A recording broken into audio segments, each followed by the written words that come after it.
સુરત ડેડોલીના આત્મીય સંસ્કાર ધામ સ્વામિનારાયણ મંદિરના બાથરૂમમાંથી બે વિદ્યાર્થીના મૃતદેહ મળતા ચકચાર મચી છે. ઉધના સિટીઝન કોલેજમાં અભ્યાસ કરતી યુવતીઓ હોવાનું સામે આવ્યું છે.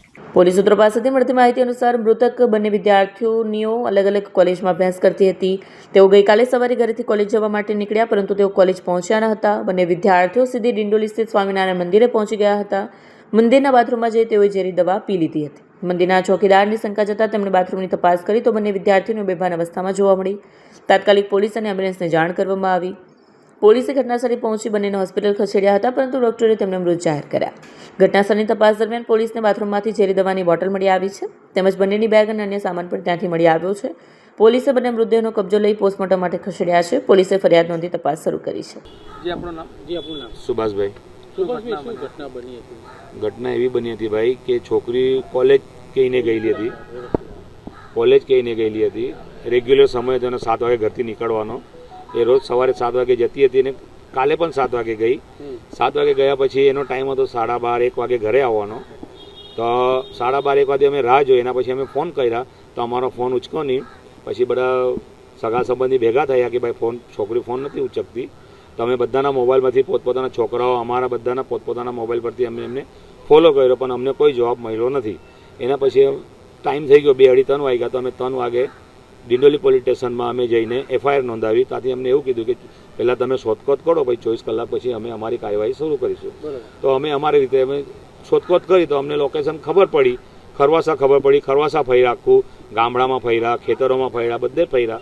પછી કોઈ અમને મળ્યું નહીં. પછી 8 8:30 9 વાગ્યાની આ દરમિયાન અમને ખબર પડી કે ગાડી અહીંયા એ જગ્યા પર એમની છે, સ્વામિનારાયણ મંદિર છે, ત્યાં મળી. તો અમે ત્યાં ગયા તો સ્વામિનારાયણ મંદિર બંધ થઈ ગયેલું. તો અમે ખોલાવ્યું, આખું અમે ચેક કર્યું, XYZ રૂમથી લઈને બાથરૂમથી લઈને તો ઉપર નીચે બધું ચેક કર્યું. પછી અમે છેલ્લે 11 11:30 વાગે પછી એવું અમને ફીલ થઈ કે ઉપરના લાઇટ કેમ ચાલુ છે, ફર્સ્ટ ફ્લોર યા સેકન્ડ ફ્લોરનો બાથરૂમનો લાઇટ હતો. એ પછી અમે જોઈને જોયું તો અંદરથી લોક હતો. તો પ્રશાસનને ત્યાં લોકોને બોલાવ્યા, એમને કીધું કે ખોલાવો. તો એ લોકો ખોલવાની કોશિશ કરી, ચાવી કંઈ મળી નહીં. તો અમે તોડીને પછી બારણું ખોલ્યું તો જોયું તો બેવ નીચે ફર્સ્ટ પર પડેલી હતી.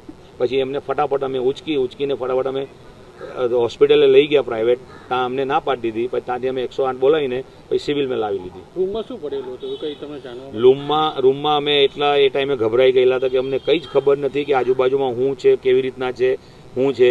અમને કંઈ જ ફટાફટ અમને એવું હતું કે બેહોશ પડી હોય તો ફટાફટ આને ઉચકીને પહેલાં હોસ્પિટલે પહોંચાડે, પછી જોઈએ શું છે શું નહીં. તમને શું લાગે છે? અમને તો કંઈ ખબર જ નથી પડતી કે આ કેવી રીતના થઈ ગયું, કેમ થયું, એ જ અમને સમજ નથી પડતી. હોસ્ટેલમાં 2 છોકરી રહે છે? હોસ્ટેલમાં નથી, ઘરેથી જ જાય છે કોલેજ. હા. કઈ કોલેજમાં ભણે છે? એક સિટીઝનમાં ભણે છે અને એક બીજી કોલેજમાં ભણે છે. મંદિરમાં જતા દેખાય છે? હા, બાળકો દેખાય છે? મંદિરમાં જતા દેખાય છે. મંદિરમાં ગયા 7:40 સવારે. અને ત્યાંથી એ લોકોના ચપ્પલ પર ત્યાં જ હતા. તે અમને એવું હતું કે અંદર ગયા છે ચપ્પલ કાઢીને, તો બહાર નીકળે તો ચપ્પલ તો પહેરશે જ ને. તો એ હિસાબે અમે આખું મંદિર અમે ચેક કર્યું કે છે તો આટલી જ જગ્યાએ છે.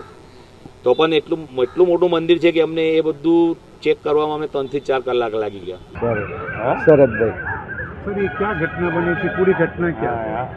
पूरी घटना कुछ बोल नहीं सकता हूँ क्या हुआ क्या नहीं. दोनों लड़की फ्रेंड थी बचपन से. दोनों ने अपने भाई उसकी बेस्ट फ्रेंड थी. विष धारण किया है. दोनों बच्चियों का नाम? दोनों बच्चों का, एक मेरी लड़की का नाम रोशनी शरद सिरसाट है और दूसरी जो लड़की है उसकी फ्रेंड, उसका नाम जोशना चौधरी है. कितने साल उम्र थी इसकी?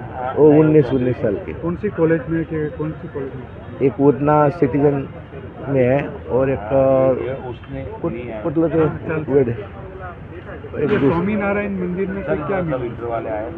स्वामीनारायण मंदिर में से दोनों की लाश मिली. कौन से फ्लोर पे? फर्स्ट फ्लोर पे वॉशरूम में.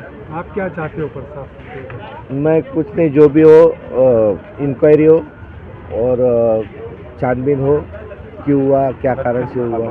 दोनों बच्चियों साथ में कितने साल से रहती थी? बचपन से रहते थे. मातृभूमि स्कूल में साथ में ही पढ़ती थी.